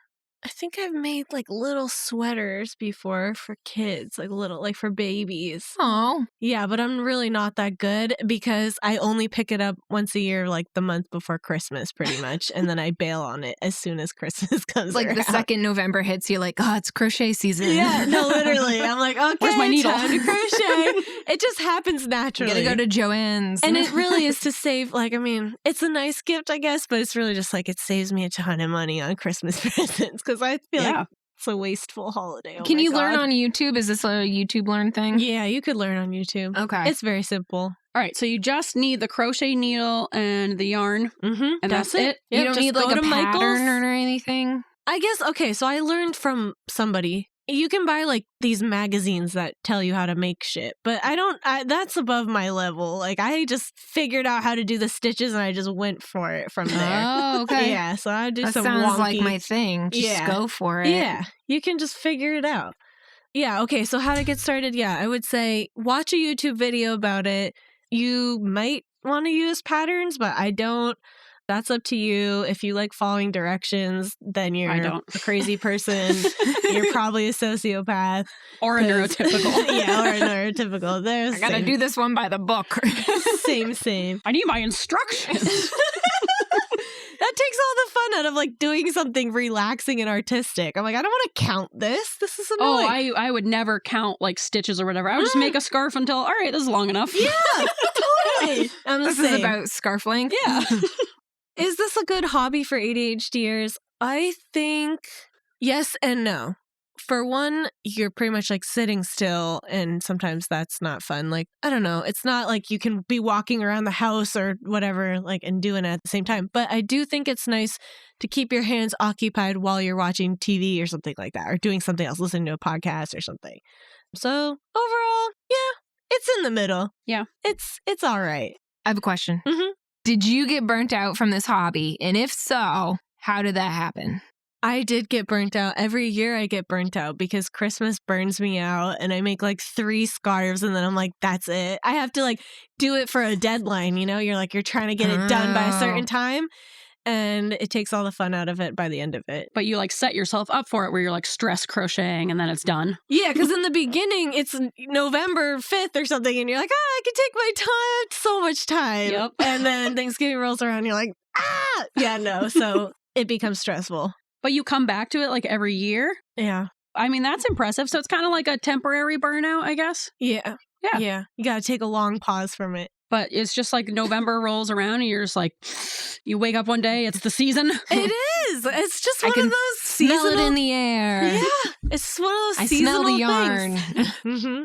Do you find that you were getting like bored with it at all? Like needle pointing, while there is a lot more that you can do with it, like that's what I liked about it. And I feel like with knitting, once I got it and I got it down, I was like, all right, this is exciting. I made a scarf. And then after that scarf, I was like, all right, now it's just like more of the same thing. I don't want to do this. And I just gave up. So do you think like it gets monotonous at all? Or It gets so monotonous.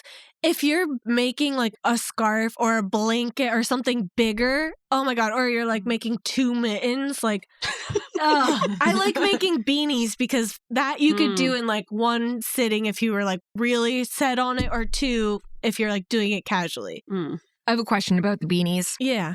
When you start a beanie, do you start from like the top and work your way down, or do you start from the down and work your way up? I start from the top. I make like a little circle and I go out from there. Oh. And then I start like tightening here and there, like skipping a stitch to like start pulling it down into like that shape. But with the hat looms that I used to do, where it's like kind of like, I don't know, knitting for children. You know what I'm talking about? Yeah, yeah. That one you start at the bottom and you build up. I'm pretty sure that you're supposed to do that. And I just came up with my own way of making it. If it works, it works. But I mean, they look good. I have one that I wear pretty often. Yeah, it sounds like while it may get monotonous, I guess if you're looking for like this really creative outlet, it's probably not the best for that. But if you are just like, for me, if it's like I watch a lot of TV or I listen to a lot of podcasts, but I want something else to do with my hands, it's probably almost nice that it's monotonous because you can kind of just like do it by muscle memory, I'm sure, after a certain point, and just like have something to do with your hands without having to put too much focus on it. Yeah, you can totally zone out, and like you don't really even have to look at it when you get in a good flow with it. I think it's helpful for anxiety. Like I don't know, I'm someone that I need like 2 things I'm doing at the same time. I need to be like, if I'm watching TV, I gotta be doing something else too. Same. Or else I'm on my phone. Same. So. I'll pick up my phone if I'm not also doing something else with my hands. Yeah, it's like I don't even want to be on my phone. I'll just pick it up out of habit. Yes. I think that, overall it does sound like a good hobby and better than knitting because it's less involved. And isn't that nice? Yep. It's easy to learn. All right. You hear that, folks? I think that's our best hobby yet. It's easy to pick up, easy to put down, easy to get started. Not a lot of tools.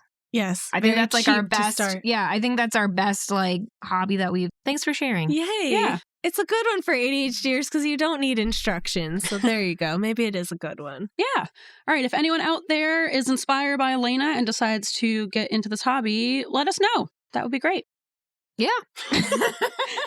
Try it out, folks. Yeah. Any other thoughts on crocheting before we move on to alternative segments? All right. Well, in that case, it's time for alternative segments.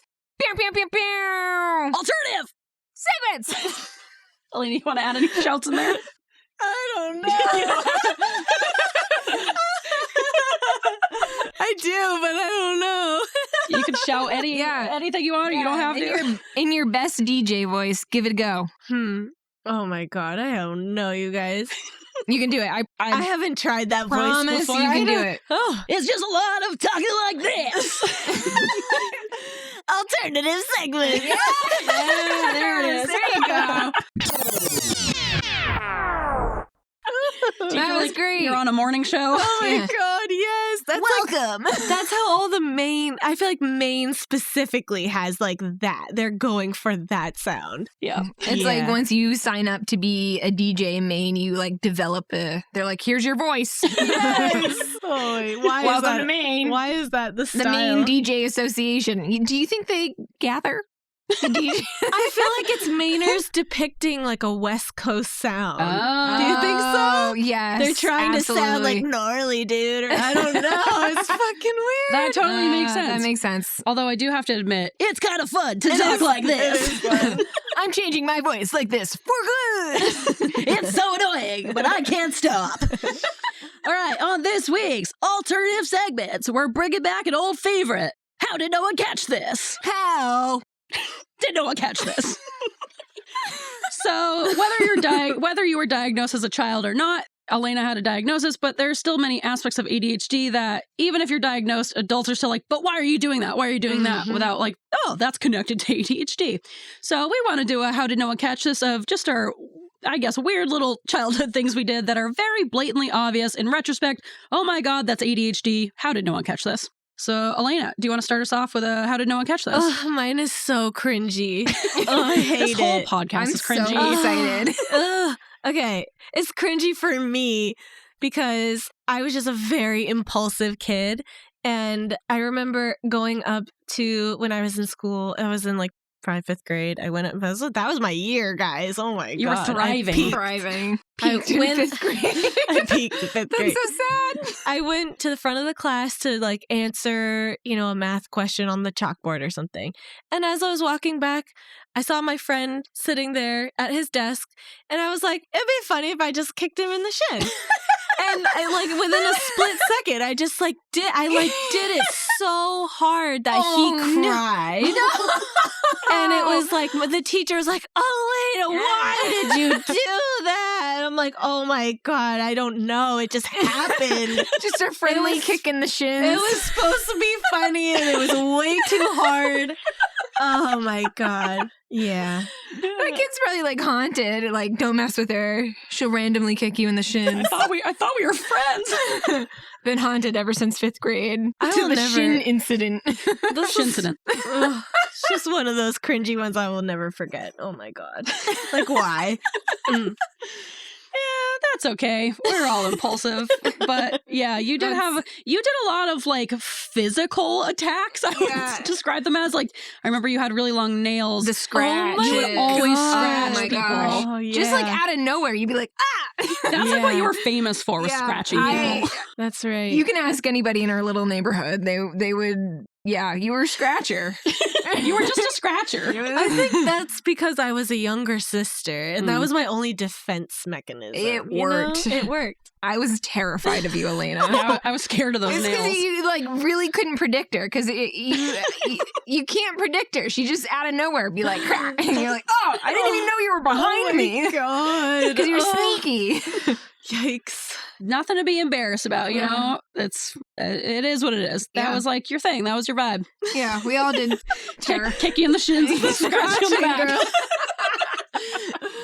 Yeah. But you turned into a wonderful young Yeah, lady. I don't scratch anymore. I promise. You've come a long way. Should we still ask your have husband about that? Long nails, though. You're allowed to have long nails now. Grace, how did no one catch this? Oh, I'm like embarrassed to even tell this. It's once again cringy. I just want to read the one little. This is the note that we have on our little outline. It says eating soap through the curtain. I can explain. I would like an explanation. Yeah, I really can't at all. Lily, you're the only one who will know what I'm talking about or relate to this. Whenever I tell people this, not that I tell them very often, I always think someone's going to be like, oh yeah, I kind of did something weird like that as a kid. Every single time, everyone's like, no, what the fuck are you talking about? So, Lily, I think this one is very unique to us. But when my sister and I were little kids and we would like take showers together, We really liked the sensory feel of like breaking or biting into a bar of soap, but obviously we didn't want to just bite straight into a bar of soap. So we would both be in the shower together, and one of us would go on one side of the plastic liner and the other one would be on the other side, and we would feed, quote unquote, feed each other like a bar of soap through the plastic liner, and the other person would bite into the soap like through the liner. So you get that really satisfying bite into the soap without having soap in your mouth, and we would just like gnaw our way through all the bars of soap. That satisfying bite through a bar of soap is never a sentence I would ever utter. You guys know what I'm talking about. Think about that's not relatable. Grace, we're supposed to be relatable. That is not a relatable thing. It does sound amazing. No, it doesn't. When I bite you. through a bar of soap. What about like a Lara bar? That's the same. No, this is my memory. This is how it happened. Bite a soap. It's like nice. Bite a soap through like a plastic curtain, though. See? Yeah. No. It's genius if you Did think you about ever it. bite a hole in the curtain? That's a good question. I don't think we did. I think that would have stopped us. Yeah. Thank God. But I think we had to stop because we were just like blowing through all the soap, and my parents were like, "What the fuck are you guys doing in the shower? Why are you eating up all the Our soap? soap budget's out of control. We can't afford the soap." Oh my God. Never have I looked at a bar of soap and was like, I just want to take a bite out of that. Well, I guess you're not as creative as we are. Not everyone can be. So yeah, we used to, I guess, bite into bars of soap. Okay, what kind of soap? Was it Irish Spring or was it like lava soap? That stuff's rough. Knowing my mom, it was probably some natural bullshit, you know? Oh. You probably could have eaten that Tons stuff. of me. Yeah, I probably could have straight up eaten it and it would have been fine. It probably was Tom's, actually. It probably tasted pretty good. Yeah. Yeah, it's got like honey and lavender Yeah. and like, Oatmeal. Yeah. Yeah. Goat's milk. So yeah, how did no one catch this? I don't know. All right, I would never want to catch that. All right, Kristen, what's your how did no one catch this? I've got, I'm a wiggler. That's one thing that most people should know about me. You are a wiggler. I've got the wiggles, and not the band, but just the physical jitters, I guess. I just want to make sure no one's thinking about the band. Well, now I'm thinking about the band. She has all their albums. I've got the Wiggles. Their whole discography. Discography? How do you say that word? Discography? Discography. Discography? Discography. I don't know what word you're saying. Like you have all their... Discography? You got all their albums. Yeah, I have all their albums. Yeah. Yes. All right, you're a Wiggler. I'm a wiggler. The yellow one? The purple. color? They do that sounds like hot potato, Yeah. hot potato. Hot potato, hot potato. Or the fruit salad? Oh, yeah. Yummy. Oh my I thought that was God. Raffi. No, I think that was the Wiggles. All right, anyways. I miss Raffi. This isn't related. Bring back Raffi. Bring back Raffi! Bring back Raffi! I don't know if he's gone anywhere. He might still be making music, Isn't but we're not Raffi feeling like a main thing? Is he? You know what? I think you're right. Banana foam. I realized that more recently. I was like, oh my God, that was his song? Yeah, I think Rick Charette was like national, and Yeah. Raffi was specifically like main Like the local, main Rick right? Charette. It's so crazy when you realize like not everyone in the world knew about this person. If you know about Raffi and have his CDs, because I really want to listen to them again, except I don't have a CD player. So if you have them on like an MP3. We can find them online. Okay. You have all the Wiggles us in. albums, but not the Raffi albums? What's up with that? They're hard to find. Send Kristen their albums. Please. Put Raffi, if your you're address out out there for the Yeah. listeners.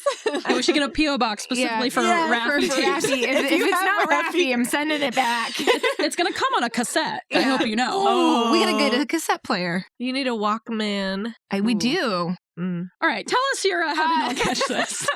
So I'm always like moving around because I can't sit still, and this has been since childhood. And my mom hated it. She's just like, especially because we went to church, and I just like could not sit. Church is boring as shit. Yeah, but I know, I and I know relate. both of you guys have not grown up in the Catholic Church, but boy, oh boy, was that long and boring. And so, sitting still in a church, getting, yelled at by a priest. And you have to wear those Yeah. uncomfortable clothes. Like, Yeah. you're all dressed up and shit. Yeah, Oh, yeah. And boy, oh boy, were we dressed up in vests. In vests? Vests. We had church vests. No, we just like had to look nice.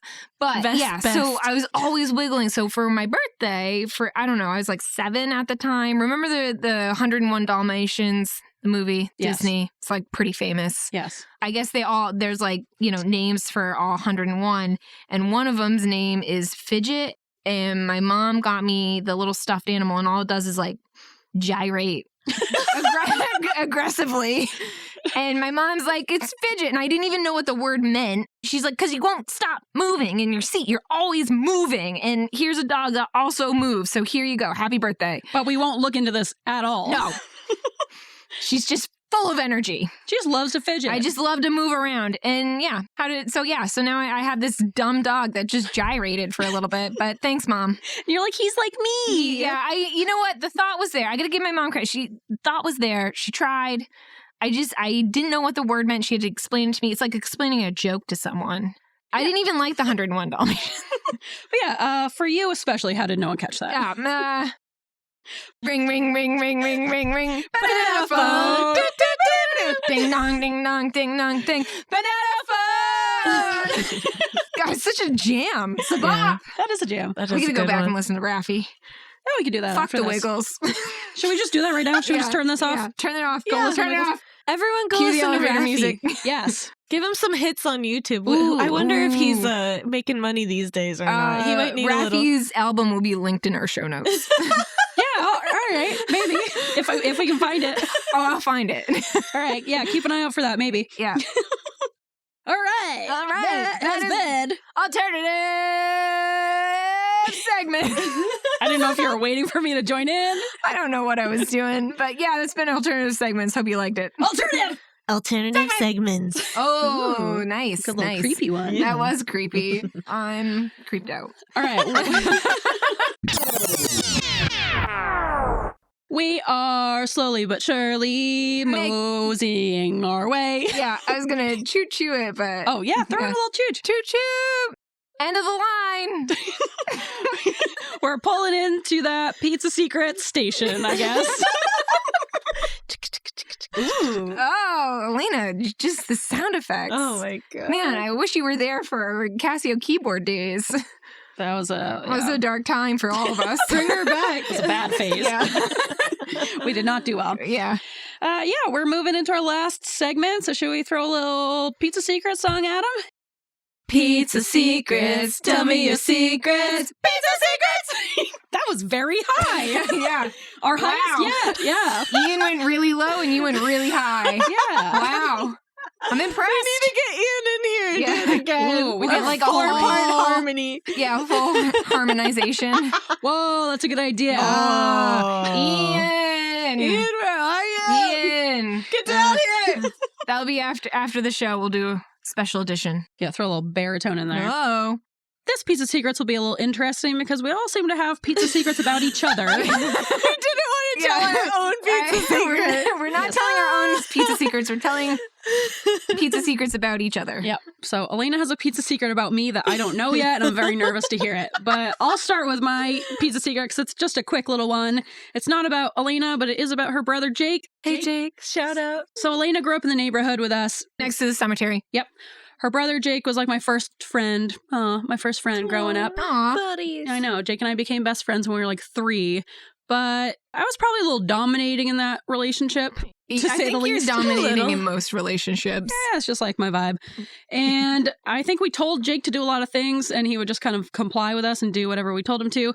So I remember at Jake and Elena's house once, I think it was us and Lily. Were you there for this? The plastic tub? Or was it just I was there. Yeah, I was a incident. bystander. an innocent bystander. Innocent bystander. So we told Jake to get into one of those like plastic bins that you use for storage.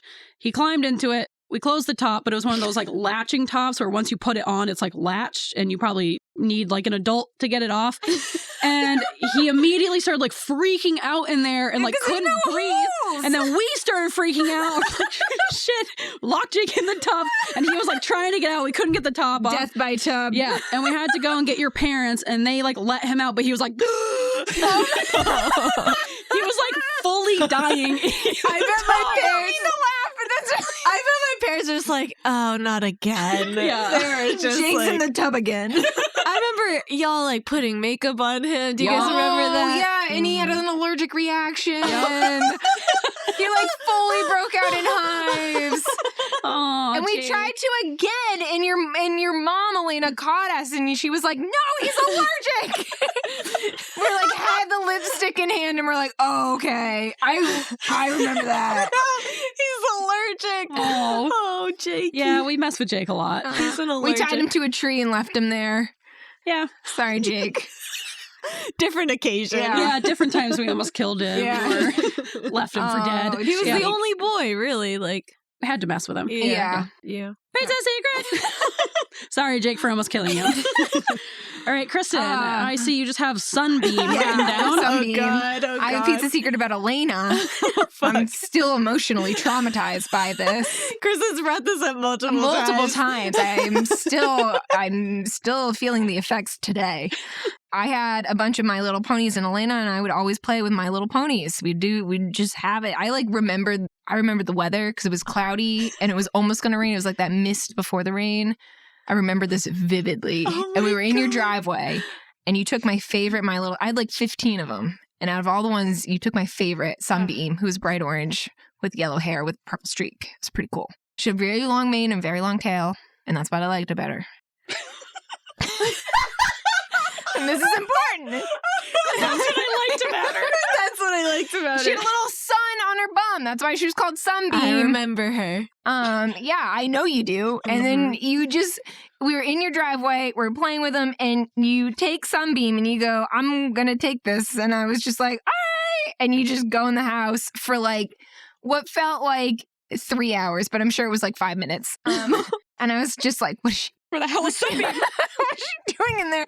And you come back out, and all of Sunbeam's hair was cut off. You cut her whole mane off. You left the tail, which is like great, but like her big long mane was totally chopped off. And I just like, I couldn't even like, I didn't even have words. I just go, "What have you done?" And you're just like, I cut her hair, and I was just like, I couldn't even make sense of it. I was just like, "But why?" And What was going through my mind? I don't know. I can't figure it out to this day. I'm so this would be upset. better with a buzz cut, Kristen. And Like, you just what like the gave fuck? it back to me, like, "Here you go." And I'm just like, I don't even want it anymore. I'm so upset. sorry. I'm like crying right now. I'm still. It's emotional over here. It's a guys. really emotional time for me. And traumatic Sunbeam. pizza secret. Yeah. The worst part is I don't remember. Yes, at I know. all. So you, it was just another day. And for me, it was can't like the even, worst like- day of my life. Oh. My childhood was ruined. I did love My Little Ponies. Oh my god. Yeah, I Those are- also loved them when they had hair. Yeah. All of my Pizza dolls and secret. everything ended up with like marker and haircuts, and I like could not just keep anything nice. Yes, including other people's toys. Yes. Yeah, Yes. it's okay. I'm sorry. I've come a long way, but You seem very upset I'm about it still still. upset. I just, you know what upsets me is because there's no like reason or logic behind it. You know, you just out of all the toys, you took that one, and then you brought it in your house, and then you cut the hair off, you came back out and gave it to me, and I don't know. I can't. I like to this day try to make sense of it, and I can't. This is why I was afraid of you for so long. Oh my god! So I was like, if she can do that to My Little Pony, what else can she do? What is she capable of? I almost want my pizza secret was almost the fact that I cut my own hair down to like a nub in the I front remember right that. here. Hell yeah, And I peach had fuzz. to wear like my mom had me wearing headbands to cover it every single day. And it was just like this little tuft that just grew like longer. And, Oh yeah. I also had a peach fuzz phase as well. You did have it. I was trying to cut bangs, and so I did like one side, like side bangs. Those are so cool back then. I was probably like 7. And I had like one, like pulled it down to my cheek and cut it. And I was like, oh, that looks great. So then I go to the other side. I look fabulous. And I pulled it down straight and cut it to the same length, not realizing that when you let it go, it like puffs up and it was like an inch too short. So then I like go up a little higher on this side. Oh, no, gotta fix it. And I just kept going until it was just one like tuft. This is me every day trying to put on winged eyeliner. Oh, God. And then I end up crying Little all my bigger. makeup off. Oh, yeah. You're like, I can't amount to anything. Oh my god! If you get an eyelash in your eye after you've done your makeup, and then you just you're like just cry like- it off, and you're like, "Fuck." I'm not going out tonight. Yeah, it's not worth it. It's over. I tried. I'm good in bed. Yeah. But Elena, what's your actual pizza secret? Yeah. My actual pizza secret. Dying to The hear secret. this. It's a secret about Grace, and I am just so excited. So excited to know what this is. Okay, sometime, I want to say like in high school, middle school, or sometime when I was older, Grace and Jake were together. My brother and Grace were together. And we were in my house, and you guys are like, remember that time that we put your toothbrush in the toilet and then just like put it back and didn't tell you? And I was like, what? No, I don't remember that time. Yeah. I don't remember doing that, but it doesn't mean it didn't happen. I didn't remember it either my because no one told me until 10 years later that I had brushed my teeth with toilet water. But my brother was probably the one that was really like in charge of that operation. No. You think it was you? Probably me. I would say that is a Grace move for sure. Yeah, although when it came to you, it might have been Jake, Yeah. but most other things were all me. Maniacal. You didn't even tell her. I know. I'm sorry. We were like reminiscing about the past, and you're like, remember that time that we put your toothbrush in the toilet? And I was like, no, I don't remember that time. God damn it. I'm glad I didn't know, honestly. I know. We shouldn't have said anything. Well, Elena, I had no memory of that, but I'm truly sorry for putting your toothbrush in the toilet. It's all good. You know, I'm alive. We're good. Yeah, I it didn't toughens you get up. dysentery or anything like that, so. Hopefully not. But you Water know under the of. fridge. Yep. Water under the toilet. Water in the toilet. Toilet water flushed under the away. fridge. Cemetery water is probably cleaner than that. I don't know. Yeah, probably. Pizza secret. Nice. That has been Pizza Secrets. Yeah. Well, that just adds to all the little shitty things I've done on here. There's just one more, I guess. Yeah. Think of all the Pizza Secrets that you have forgotten about. I know. I'm a real terror. Yeah, you both are. How about that? It's kind of scary. Like, there's a lot of things I think I'm glad I don't remember because the things I do remember are terrifying. And I'm like, oh my God. What if I blacked out? I wasn't a fully formed person yet. I wouldn't do that anymore, I swear. Yeah, we did do a lot of shitty little things together. But, yeah, I don't know. We're better for it? Yeah. Maybe. But, But the people around you are better for it. yeah. Poor Jake in the tub. Jake's very flexible these Yeah. days. He legitimately, I think, almost died in there. It was scary. It was like close call. Yeah. Oh my God. Everything was scary when he's like the most asthmatic person in the world. Which is another reason why we shouldn't be Yeah. locking him in a plastic tub with We no already ventilation. can't get the ventilation. I know. Immediate asthma attack. All right. We are winding it down. Where's the train? The train is... As left. No, we missed the train. Yeah. All right. But the there's train another... stopped. There's We're another sleeping train. on the bench tonight. Yeah. Boop boop. That was a train. Was it? It was in the distance.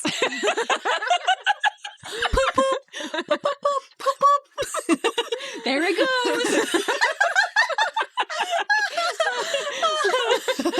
That's what Raffi's train sounds like. Ooh, we should write some A Raffi-esque songs that are our version of About Raffi's I'm songs. on it. Yes, they're all about trains. Trains. The whole thing's about trains. I gotta re-listen to Raffi to get in the moment, but A train-based Raffi I wonder. reenactment. I gotta look on Spotify to see if he's on Spotify. We need more train songs in the world. My nephew is obsessed with Thomas right now, and I think he would buy all those albums if he could.